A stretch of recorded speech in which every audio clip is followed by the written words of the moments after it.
Hi everybody and welcome to Heel Heat. My name is George Coles, and on this episode, we're reviewing Money in the Bank 2025. And if you haven't seen any of my videos before, I review everything on a 1 to 5 scale, 1 being the worst, 5 being the best. Let's jump right in with our first match of the night, the Women's Money in the Bank match. We get Alexa Bliss versus Roxanne Perez versus Rhea Ripley versus Julia versus Stephanie Vaquer, who's pulling double duty. She was on the Worlds Collide card earlier in the day, versus Naomi. I don't know if it was coming off of the Worlds Collide card, which I liked a lot. I made a review on that. You can watch either after you watch it, or hopefully you watched it and then you're watching this, or whatever order you prefer. I digress. I don't know if it was coming off of that and going right into this and seeing this match, and it just didn't feel like a really good Money in the Bank match. It didn't feel like a lot of the Money in the Bank matches have. And I know that there's rumors out there that Triple H doesn't like Money in the Bank. Maybe he was trying to kill it here. I don't know. To me, I thought this was good. I liked the outcome. I think the right person won the match, being Naomi. Naomi won the match. But the match itself felt a little lackluster. I'm giving it a 3. Next up, we get Dominik Mysterio versus Octagon Jr. This was a match that was made on that previously mentioned Worlds Collide card. I thought this was really cool. Other than one other match that happened on this show, this was my favorite match of the show. And it really wasn't anything crazy. It was just a good match between two good wrestlers. Another way to introduce WWE fans and fans that don't know to the AAA stars, having one of its better wrestlers in Octagon Jr. wrestle a guy that all the WWE fans either love or hate in Dominik Mysterio. I thought this was a really fun match. Dominik picked up the win here. I'm going to give this one a 4. Now, next up, we have for the Women's Intercontinental match. By the way, the Dominik match was for the Men's Intercontinental title. For the Women's Intercontinental Championship, we have Lyra Valkyria defending against Becky Lynch. And this is where I kind of started feeling like everything was paint by numbers for the night. And you'll get what I mean when I get to the end. When everybody on a card wins that you expect to win, it kind of deflates it a little bit. And I know, being someone that does wrestling reviews and wrestling YouTube, I'm more tuned into the wrestling product than a lot of wrestling fans are. However, I shouldn't be able to pick a whole card and know what's going to win here. And spoiler, I know I didn't make a predictions, but I did think I knew who would win out of everyone on these, or all these were who I thought had the best chance of winning, if that makes sense. And I know that was a butchered up sentence. It's not really the English language. I don't know what language I just spoke. But anywho, I thought this was a good match. I like what this feud is doing to Lyra as a character. I kind of hope at some point she ditches the wings for her more serious matches. And I like the wings. I think they're cool. I wish that her arms weren't inside of them, so it wasn't like she was transforming from a bird. Maybe they're just on her back, kind of like Athena does in Ring of Honor. Or they're tied to her arms and you could still see her hands and make them somewhat like Macho Man Sequence. I don't know. It's just a weird thing that I have with the visual of that. And I think she should be more bloodthirsty in a match like this, which is kind of a match where she's been screwed over by her friend. I thought this was a good match. Becky Lynch did pick up the win here. As per the stipulation, Lyra had to hold up her hand at the end. She didn't feel like putting the belt on her, so we've seen after that. So obviously this feud's going to continue on. It's doing wonders for Lyra as a character. I just didn't think this match was that. I don't think it was a bad match, but I don't think it was what it should have been as far as where the feud is. I'm going to give this one a 3. I thought it was good.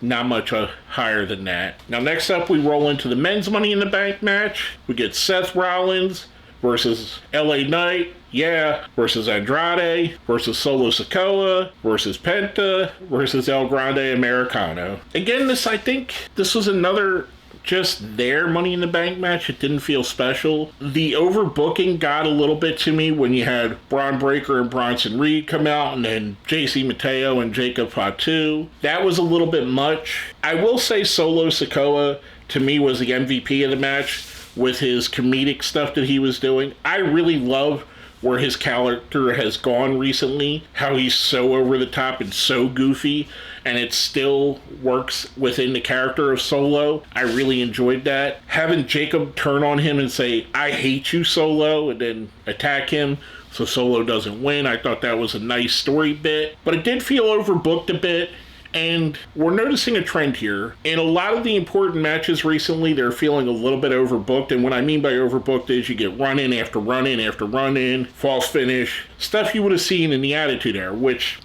I kind of like it. We'll talk about that on the next match, where I liked it in the next match, but not so much here. A lot of people were bothered by the Fireball ladder. My only complaint with it is you knew anytime they were climbing a ladder that wasn't the Fireball ladder, they weren't going to win, because I guarantee that part of the deal was the Fireball ladder would be in the picture with whoever wins holding the Money in the Bank briefcase, and it was.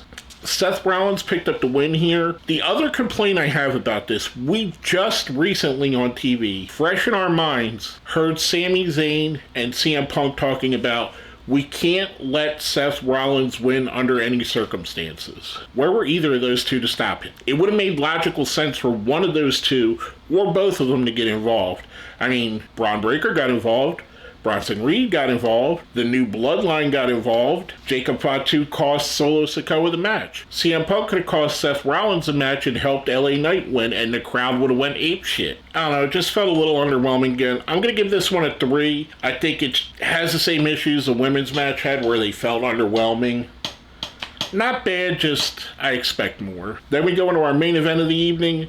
A tag team match with John Cena and Logan Paul going up against Jey Uso and Cody Rhodes. I like the fact that Jey and Cody matched their gear and Cena and Logan Paul didn't quite match, kind of giving you the story within the story that two of these guys get along and the other two are just working with each other. I thought for the most part, for 75 to 80% of this match, it was boring and slow. I think some of the stuff that Logan Paul did, even with the botched buckshot lariat, I think he continues to impress. I think this is probably Jey Uso's best match since becoming champion, and I sadly think he may lose that belt on Monday, either by cash-in from Seth or maybe they decide to go back to Gunther. But anyway, I digress on that. Like I said, for about 70 to 80% of this match, I thought it was a little bit plodding, a little bit slow-paced. I hate to say it, I think John Cena looks like he's cooked. He looks like he doesn't have it anymore, and it's sad because John Cena is and was one of the top stars of his generation. I think when we got to the end and it started getting into the area,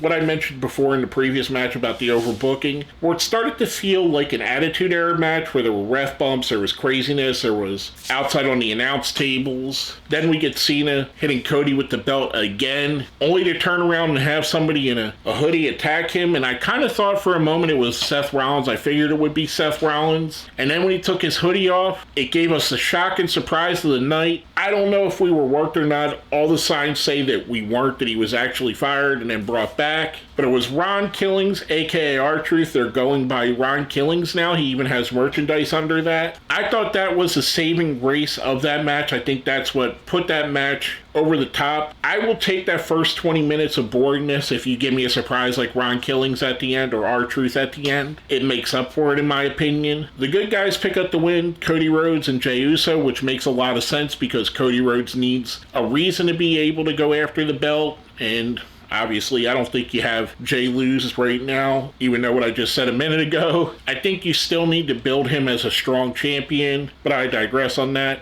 I'm going to give this 2 scores. The match without R-Truth, I'm giving it 2. The match with R-Truth gets a 5. That was great. R-Truth took this from being the worst match on the card to the match I enjoyed the most just by being there, and that is the reason why there was such an outcry when R-Truth was fired or his contract was let to be run out, that all the fans wanted him back, all the wrestlers wanted him back, because moments like this, he could take the littlest, tiniest moment, and I know this was all part of the circumstance and made it bigger than what it is, but he has always been able to take the littlest moment and get the most out of it. Like I said, he took this match from being a 2 to a 5, so I'm giving the match a 5 overall. I thought R-Truth saved the match in my opinion, and saved the pay-per-view, because other than that, this was going to be a pay-per-view I gave a poor score to, and I'm still going to give it not a great score. But if you ask me 3 months down the road which matches I remember, it's going to be this tag match and it's going to be the Dominik and Octagon Jr. match. Overall, I thought it was the lesser of the two events that happened on Saturday. I thought Worlds Collide was a much better show. I gave that a 4. For this, I'm going to give this, I guess I have to go with a 3. I almost went with a 2, even though that every match on the card gets more than 2 on the score. Overall, it just kind of felt like